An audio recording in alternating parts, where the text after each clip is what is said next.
You're listening to a Zodiac Psychics podcast. This is Pop Culture Life Lessons, where we talk to the experts on our platform about celebrities, their problems, and what you can learn from it all. Welcome to the show. I'm Jess from Zodiac Psychics, and today I'm joined by Astrid. Astrid is an advisor on the Zodiac Psychics platform. You can find her under the profile name Love Star Psychic. Astrid is a psychic, tarot reader, dream analyst, and twin flame expert, among other things.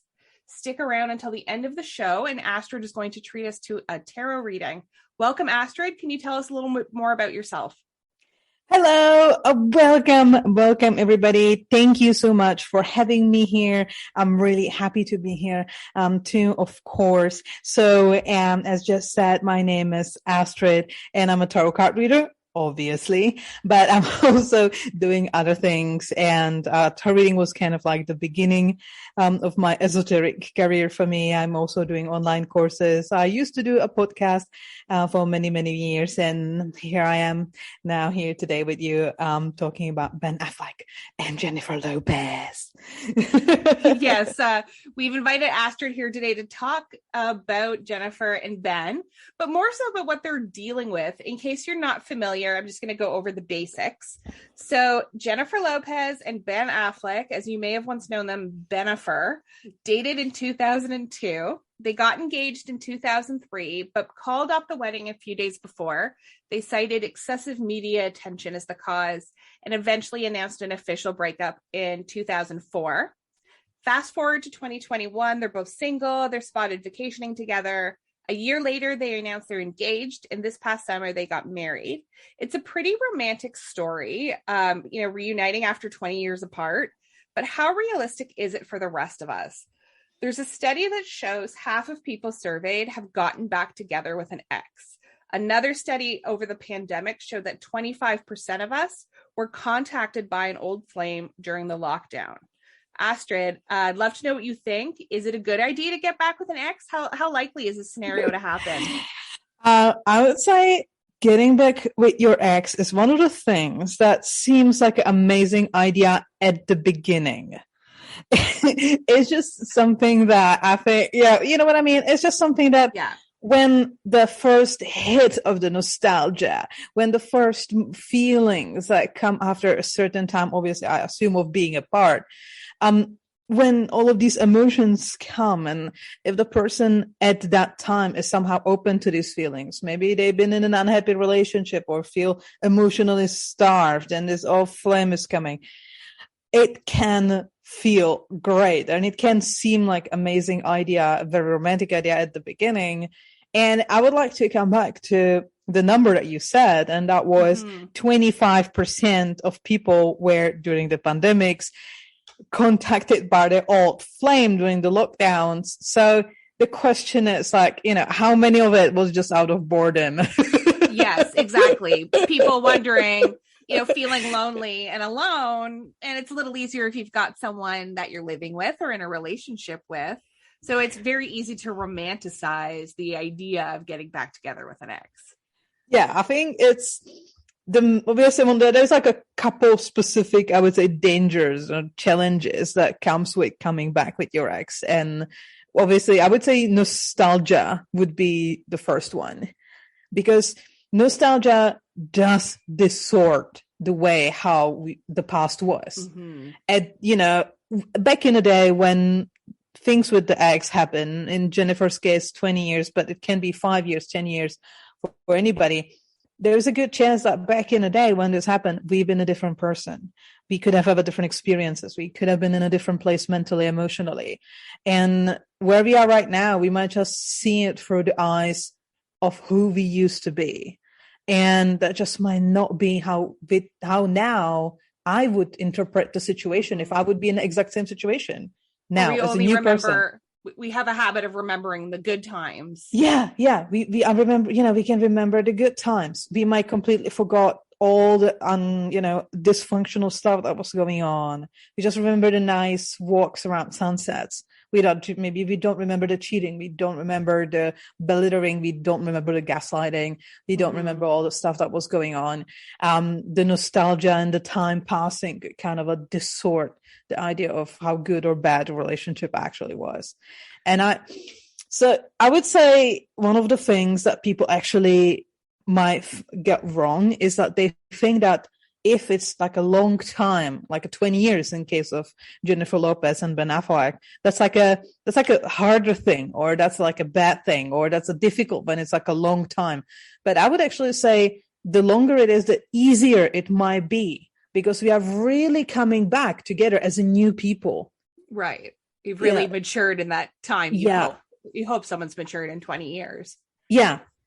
And I think, and I think that might be actually good. I think if it's maybe just after 1 year or after 2 years, then like, at the old stagnant dysfunctional energy that made you break apart, there must have been something that break apart these people.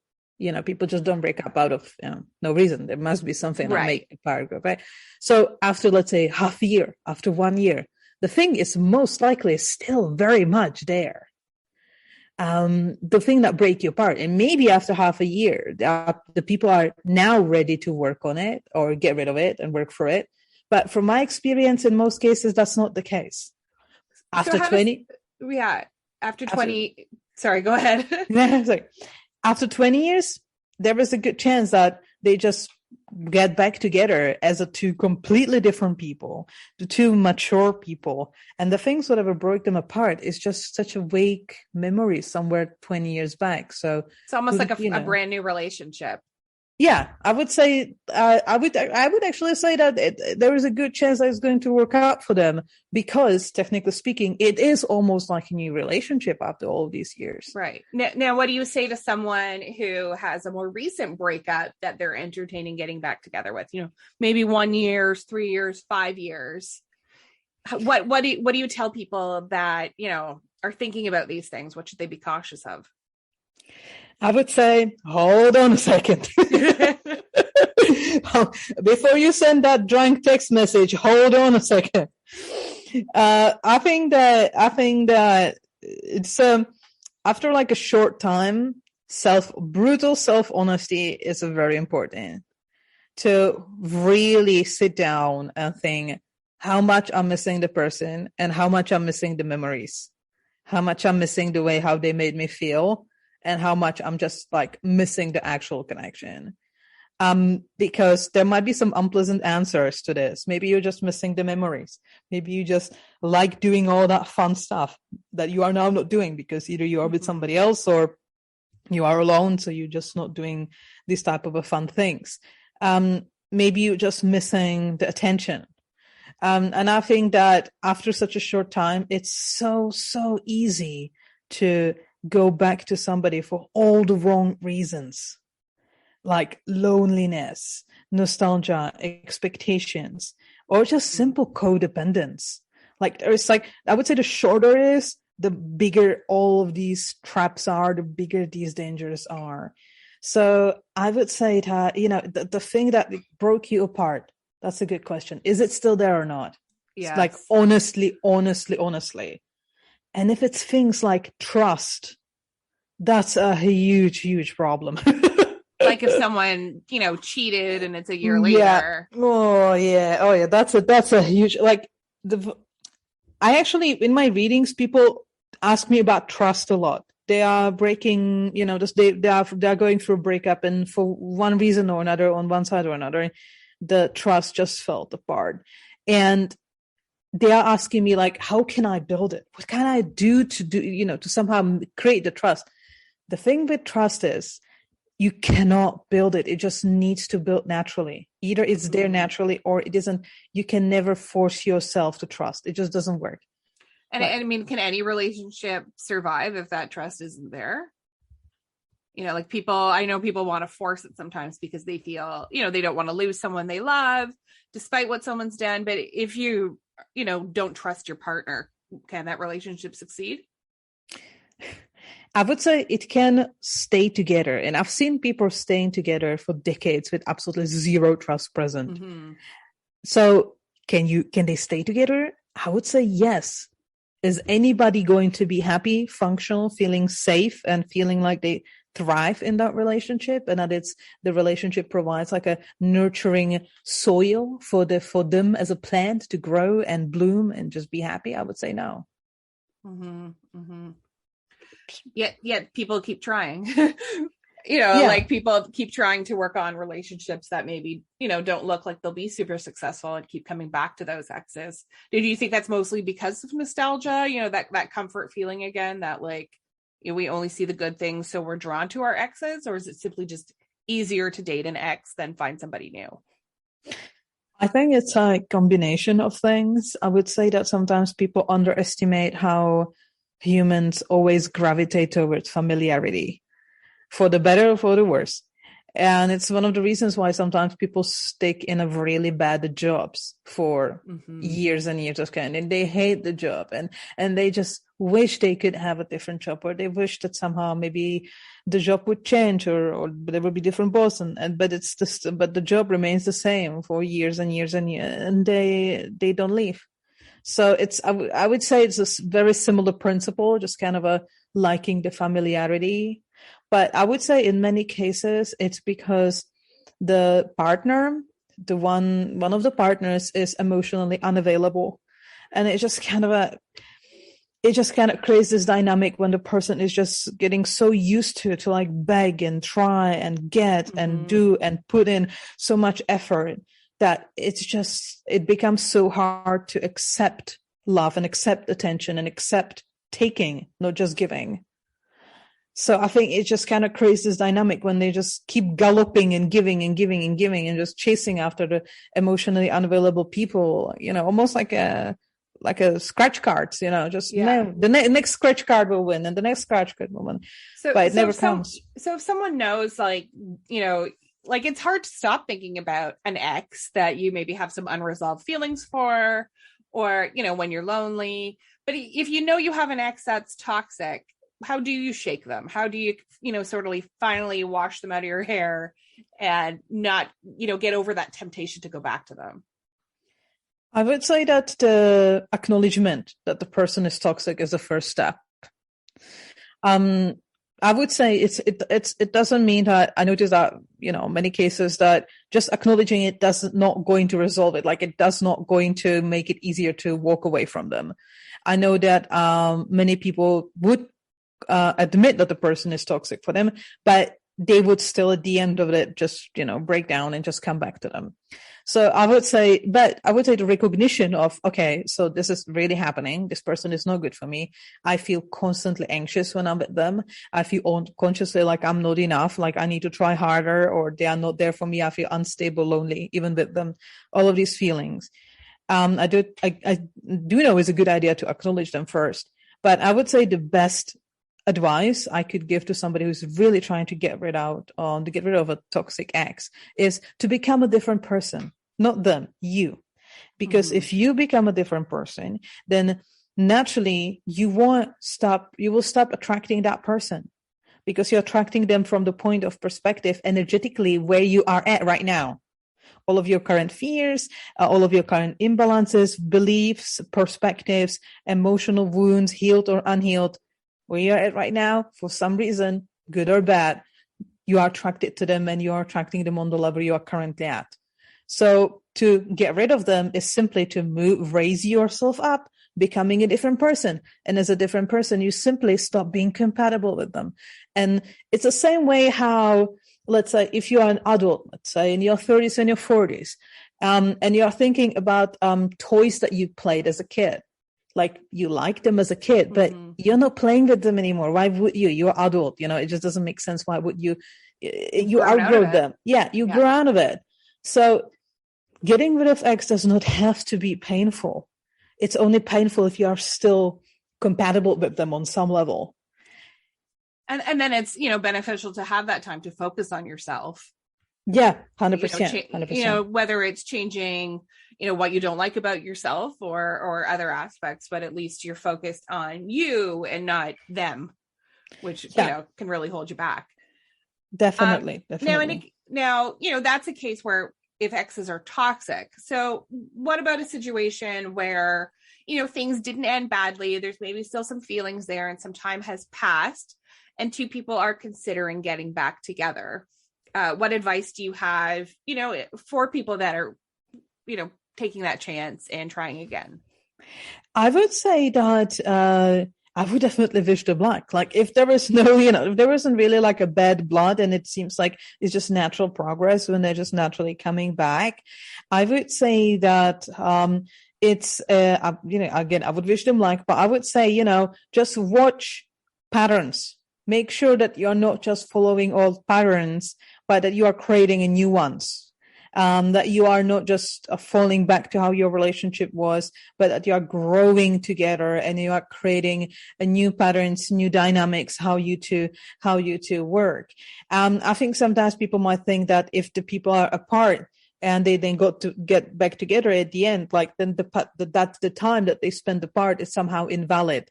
That it was just, that they should have been together, but maybe they didn't. Maybe they really needed that time apart. Maybe they really needed even be with different partners in the meantime to provide a certain lesson, to learn a certain things. And maybe that, I don't think that was a lost time in either way.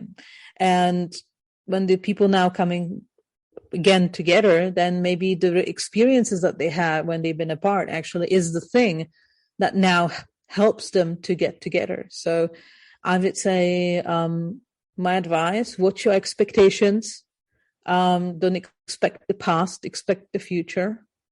And definitely make space for new patterns, new dynamics between the two of you, and explore the new parts of the relationship instead of focusing on the old ones.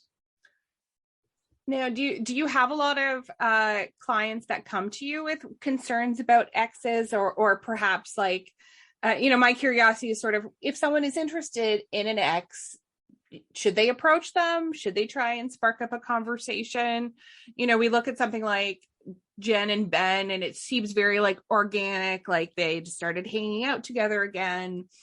But how should someone approach that if they're interested in rekindling something? I would say in many cases, that's going to depend a lot on how the relationship ended. Like what was the last conversation or interaction that there was? And like kind of like, what was the dynamic around the time when things fell apart? I would say that, for the person, the good advice would be use your intuition. Is it like, do you think that now the ball is in your court, or do you believe that it's now more on the other person to come and approach? Usually the one who messes up is the one who's required to come back right. and start the conversation. So just like, okay, let's put it on the scales. Who messed up more? And then that's the one who,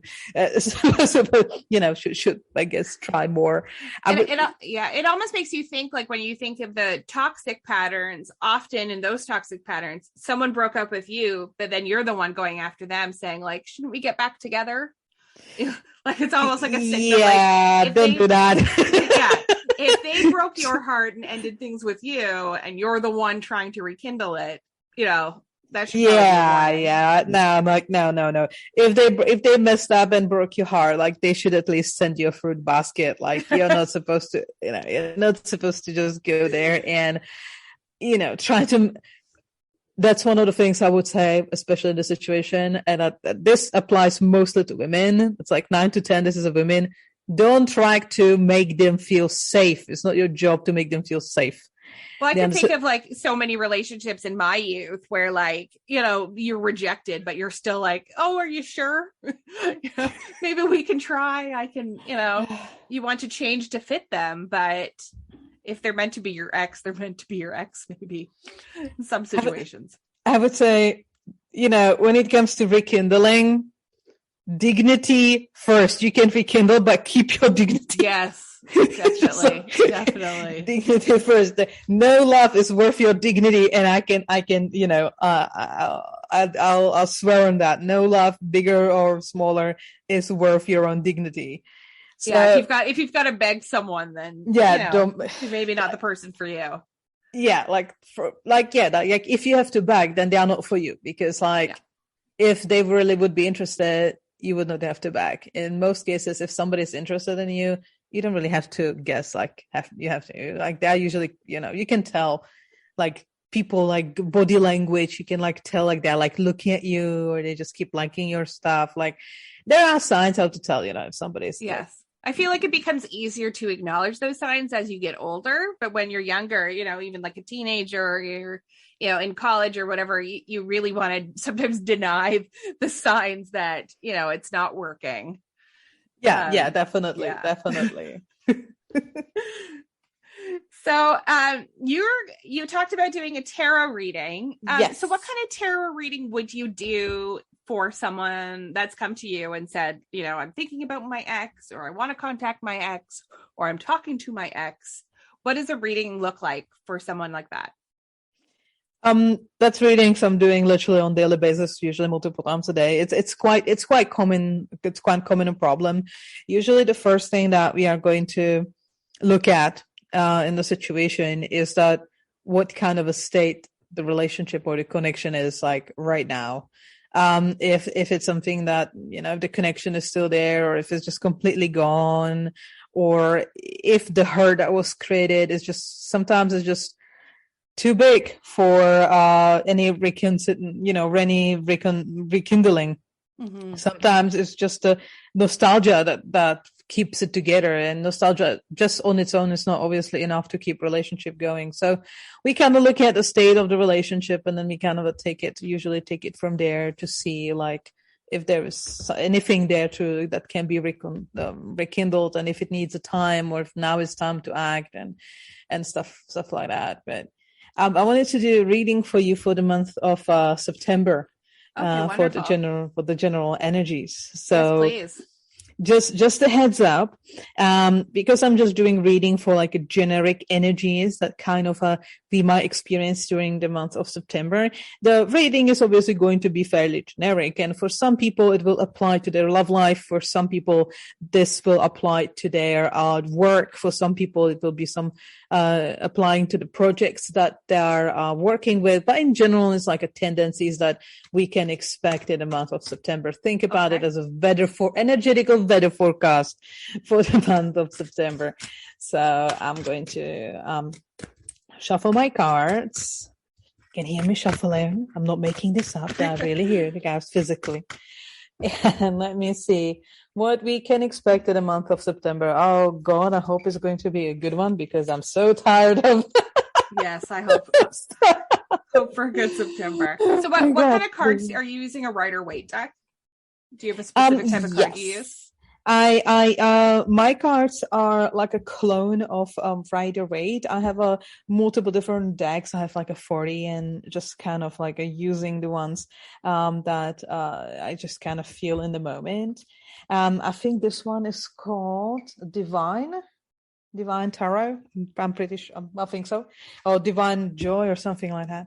I have so many, I sometimes can't remember, but it's a clone of Rider-Waite. I also use a Lenormand card, sometimes runes. I have a Thoth deck, which I was using a lot for years. So I'm basically using all, just give me a divination method and I do it. Yeah, it's just like, I'm this type of a girl. Give me something to divine from, and I'm just going right at it. So I divine from so many sometimes weird things. You have no idea. Okay. So, okay. So this seems to, okay. So from the cards I'm seeing for September, it seems like a lot of people will experience that situations that seem to be just being stuck in some form of stagnation points. So it seems like a lot of things that we are trying to accomplish in September will be stagnating. But it seems like that the stagnation is still something we will have in our hands and power to do something about it. So it's stagnation, but we have the power to change it.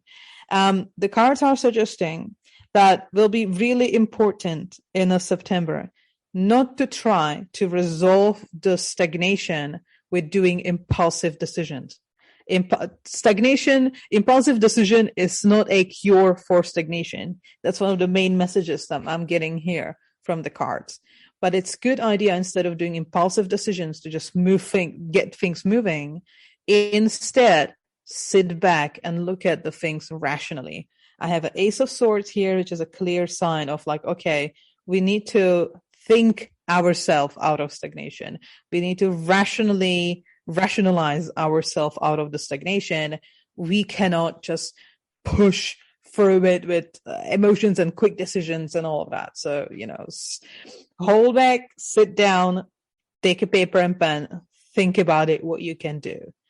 And it seems like the September is still a better month for making plans than actually taking action. So it seems like in September we are planning, make a plans for upcoming few months, sit down, think about it, and decide what you want to do. But it's also showing me that basically it will be a lot about bringing things to conclusions as well. So we have stagnating situation, but we need to rationalize ourselves out of it. But the cards are suggesting keep your eye on just being done with the things that you want to be done with. Don't drag things on longer than you need to. So it seems like the stagnation that we will be experiencing with certain things in September, it will really push us to the point when we just want to see the end of the tunnel. We just want to be done and finished with things, which is quite positive because it's these cards I'm seeing here, they usually come in a reading when the next step after this is a new beginning. We are not at the stage of new beginnings and new stages and things truly moving forward. We are not there yet. But with these cards, I would say in September, it will really start to kind of getting to the position when we are able to closing things and starting to be ready for a new chapters and a new projects. It seems like, but I would say from the cards, that will be more like in October and November. That seems like that will be the time when we will have a little bit more fire, a little bit more energy, a little bit more passion to start things. I would say that with these cards I'm getting is that specifically in a September, it's really about thinking things through. Maybe take few more weeks to just think about things and leaving the taking action, taking the big steps for October. It seems like that will be a slightly better time to do it. So pretty good advice if you are someone that's dealing with, reconciling with an ex or considering it, that maybe take more time to think it over. Take more time to think about it. If this reading would apply to relationships, this would be a lot about like not getting emotionally too stressed by this relationship stagnating, that it doesn't seem to move anywhere, and to resist the temptation to just sit that person down and hey, so what this is about. No, this is more saying about, sit back and think about your options before you do that. Maybe you want to focus on something else, or you maybe like you want to realistically look where this relationship could or could not get, or what the person's actions is telling you rather than their words. If this would be about work, it can be something similar. Your career might be stagnating, but resist the temptation to rage quit. Yes. Just think about it. Give it a second thought. Yeah. No huge big impulsive reactions. So spend your September thinking and wait until further into the fall before you make any decisions. Yeah, that makes sense. The heat from the summer still kind of transferring into passion and fire in September, but don't let it overwhelm you. Yeah, don't let it overwhelm you. Even though the heat at least at this hemisphere is quite a lot. Well, thank you so much for joining us today, Astrid. It was awesome to hear your insights about this. I'm sure people deal with this issue all the time. And you probably hear about it all the time. So I'm sure some more. So remember, you can find Astrid on the Zodiac Psychics platform under the name Love Star Psychic. So thank you for joining us, Astrid. Thank you everyone for listening. And until next time, we'll send you light and love. Take care. Take care, and thank you so much. Thank you so much for having me. Thank you. Bye.